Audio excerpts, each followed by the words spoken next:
This is Leveraging the Laboratory, a curated podcast for administrators, outreach managers, and laboratory professionals. I'm your host, Jane Hermansen. I'm the outreach manager at Mayo Clinic.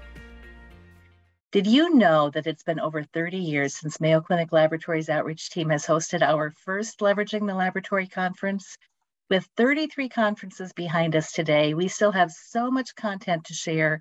We decided to add a monthly podcast. So thanks for joining in to listen to our first one. It might be helpful for our listeners to know who's on the team as we share why we think outreach is so exciting. So I'll kick it off. My name is Jane Hermansen, and as I shared, I'm the manager of the Mayo Clinic Laboratories outreach team. I'm a medical laboratory scientist by training and background, and I got my start with laboratory outreach over 30 years ago in a community hospital in rural Minnesota. I've been at Mayo Clinic since 1988 and have worked with our outreach program, our own outreach program, Mayo Clinic Laboratories, since 1995. In my roles, I've worked with our operations, service, sales, managed care contracting, and also with our outreach consulting department. And I'm blessed to have seen our own department's growth as well as the growth of our clients' outreach programs. I'm still having a great time. Outreach is fantastic. So today, I also have with me Brianne Newton and Ellen Dijkman Dulkes, who are outreach solution strategists with Mayo Clinic Laboratories. They will each be asked a surprise question and introduce themselves. So the first question, Brianne, you're up. It's for you. Yes, okay. So what is your favorite thing about what you do? Okay, so the favorite thing about what I do is at Mayo Clinic in our outreach department is our interactions with our clients. And what I love and find so special about what we do is every client's situation is unique. And what that calls on us to do is to help them create unique solutions. And so not every day and not every client will face the same challenges, and just causing that out of box thinking. And I love that. I love to be kept on my toes just a little bit. And I've been in the laboratory about 20 years. And again, started as a medical lab scientist like Jane. And sometimes when you're working in the laboratory, every day may not be different, but a lot of the same challenges keep coming up. And so what I've really enjoyed in breaking away and breaking into Mayo Clinic Laboratories in the outreach department is knowing that that interaction with the clients is completely different from day to day, and being able to help them find their unique solutions as we work together to grow their outreach business. So that's my story. So now I get to ask Ellen's surprise question. Ellen, tell me, have you always wanted to be a lab scientist? Oh my gosh, this is such a fun question, Brianne. So thanks for asking me. You got it. I have wanted to be a laboratory scientist since high school. In fact, in my high school yearbook, I wrote it that I wanted to be a successful medical technologist when I grew up. I am living my dream. That sounds so corny, but it's so true. I was the first in my family to go to college, and I stayed at my first and only job for 37 years at Dartmouth Hitchcock. I worked in blood bank and chemistry and hematology, and worked first and second shifts, and it's not easy being a bench tech. And after several years of being on the bench, I became the education director for the University of New Hampshire Medical Technology program. And I got to train future leaders for the profession, which I'm endeared to. Many of my former students are now laboratory directors, and it's always fun to reminisce with them when our paths cross and see their stars continue to blaze across the universe. It's very exciting. 16 years ago, I became the outreach manager for Dartmouth Hitchcock, and I love this job. It really was my wheelhouse to take everything I learned on the bench and apply it to working with clients. I oversaw the laboratory call center and managed the third-party courier relationship. I was really the middleman between lab operations and the customer relationship, and really helped with pre-analytic and post-analytic wrinkles that came up. Life was never boring, especially when there was a snowstorm in New Hampshire, and I loved helping others to find solutions to their issues. I was even the project manager to take back 3 stat labs and 7 physician practices back from a commercial vendor. That was not an easy job, as there were so many moving parts, and I knew nothing about project planning planning and building preparedness, human resource hiring, marketing, public affairs, and the importance of communicating with everyone on all that was going on.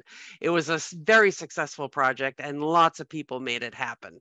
And you can't do it alone, and really working through others is really the way to get things done. So after a progressive year with Dartmouth Hitchcock, where I really grew up there, I retired, but I wasn't done working. I was really able to work for Jane, live in New Hampshire, and contribute to the Mayo team. And it's a great team. And we work on the outreach team with large and small organizations to grow their outreach program and keeping testing local. And it's been a fantastic journey, and I just love what I do. So thanks for that, Brianne. So Jane, I've got a question for you.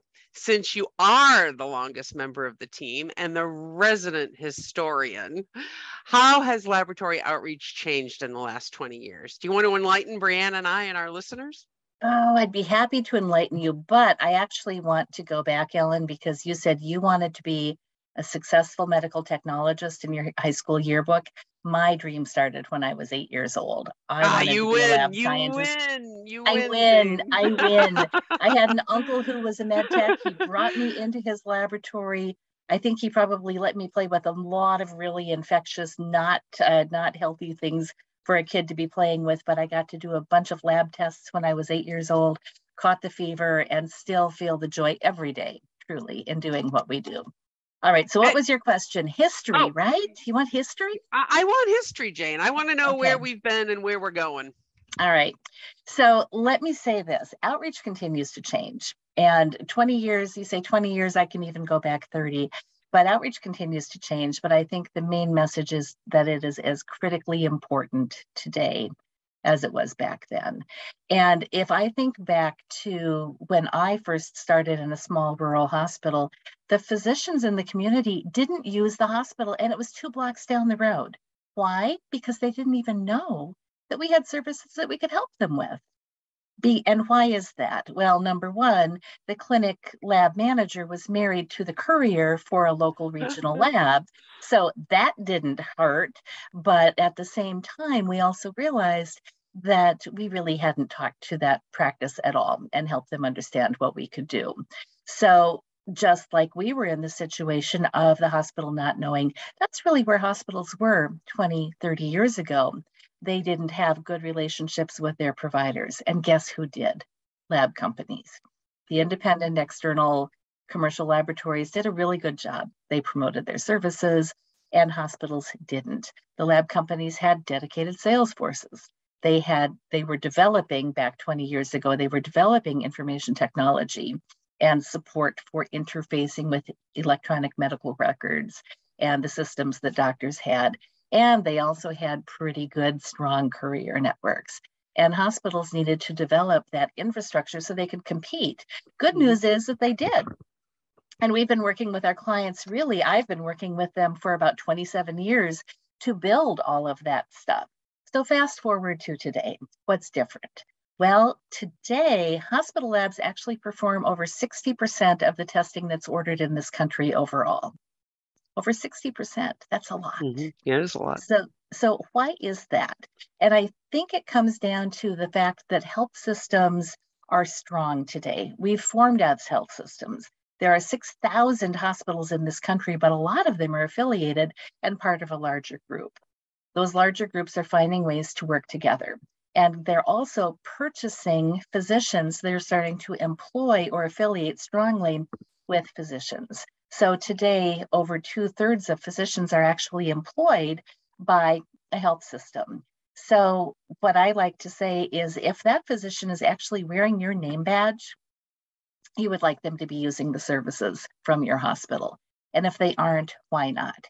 So systems have actually built a lot of processes in place to actually take care of those physicians. And there's a nice infrastructure that exists now to support them.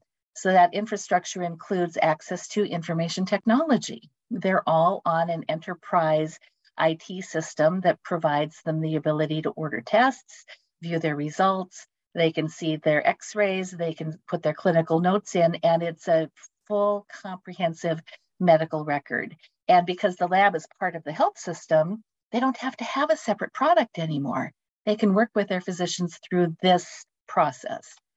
We also find that as things need to move around, items, products, pieces of stuff need to move around those health systems, they've created a strong courier network, a nice way to move things around.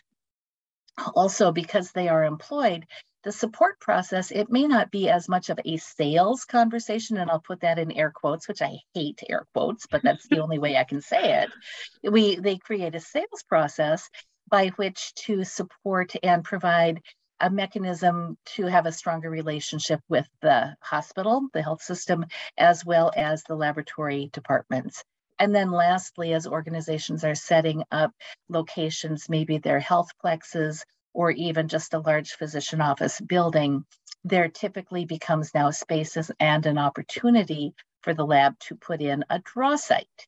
So they can actually draw blood from those patients. So there are a lot of things, just infrastructure things that happen as part of being part of the health system that makes it easier today. What's the weird thing about it is that someone coined a new name. Now they call it inReach. They don't call it outreach anymore. And I don't care what you call it, as long as you do it. A hospital laboratory is poised well today to serve the needs of 100% of the patients in your outpatient market. So instead of calling it outreach or inReach, think of it as a discretionary outpatient test. When the laboratory is of choice is the hospital laboratory, everybody wins. So has it changed in the last 20 plus years? Certainly. But I think the one thing that remains the same is the fact that we are all here to serve patients, and we are all here for the goal of making our organization stronger. And a laboratory outreach program can accomplish all of that. So that's really what it was like 20, 30 years ago. But what I want to do is look forward. So through this podcast series, you're not only going to hear history lessons, you're also going to get a lot of tools and information that can help you be effective in the future. So stay tuned. Brianne, Ellen, and I will be your hosts going forward to hit all kinds of the key topics and hot topics that are going on related to laboratory outreach. So stay tuned for all of the details that you need to have a strong program in the future. We've been rounding with the Mayo Clinic Laboratories outreach team. Thank you for joining us today. We invite you to share your thoughts and questions via email. Please direct any suggestions to mcloutreach@mayo.edu and reference this podcast. If you've enjoyed this Leveraging the Laboratory podcast, please subscribe. And until our next time together, we encourage you to continue to promote your community-based hospital laboratory. The needs of the patient come first. Thank you.